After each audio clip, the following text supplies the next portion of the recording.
விசுவாசத்தினாலே உலகங்கள் தேவனுடைய வார்த்தையினாலே உண்டாக்கப்பட்டது. அடுத்து ஏனோக்க சொல்றார், இது ஆபேல சொல்றார். அவன் செலுத்தின பலி விசேஷமா ஏற்றுக்கொள்ளப்பட்டது.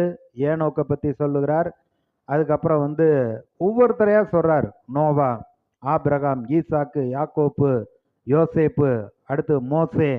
இப்படி விசுவாசத்துல அவங்க எப்படி காரியங்களை செய்தார்கள் என்று சொல்லிட்டு பின்னு நான் என்ன சொல்லுவேன், கிதியோன், பாராக், சிம்சோன், எப்தா, தாவீது, சாமுவேல் என்பவர்களையும் தீர்க்கதரிசிகளை குறித்து நான் விவரமாய் சொல்ல வேண்டுமானால் காலம் போதாது.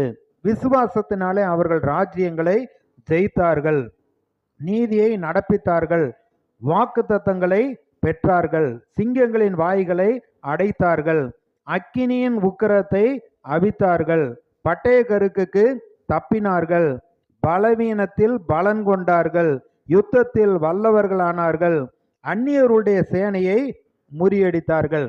இது வெற்றி அடைந்தவர்களுடைய லிஸ்ட். இன்னொன்று தோல்வி மாதிரி தெரியலாம், அது ஒரு லிஸ்ட் போட்டிருக்கு 36 இருந்து.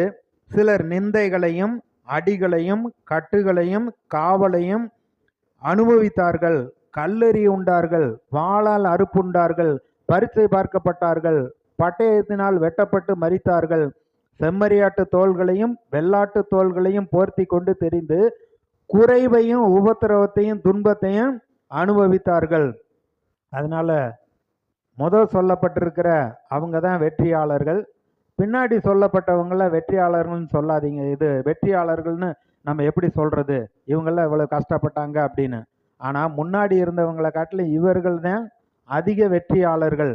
இவங்க தான் கடவுளுக்கு நல்ல சாட்சியாக இருந்தவர்கள்.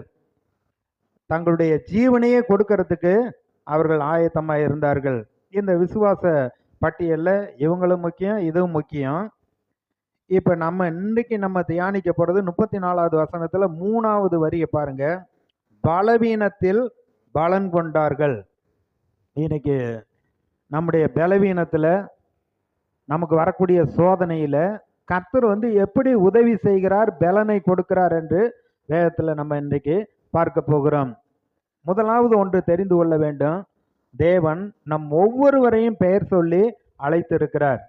நீ என்னுடையவன், நீ எனக்கு சொந்தம், நீ எனக்கு சொந்த சம்பத்து அப்படிங்கிறாரு. அப்போ இந்த உலகத்திலிருந்து நான் உங்களை பிரித்தெடுத்தேன். கடந்த வாரத்தில் பார்த்தோம்.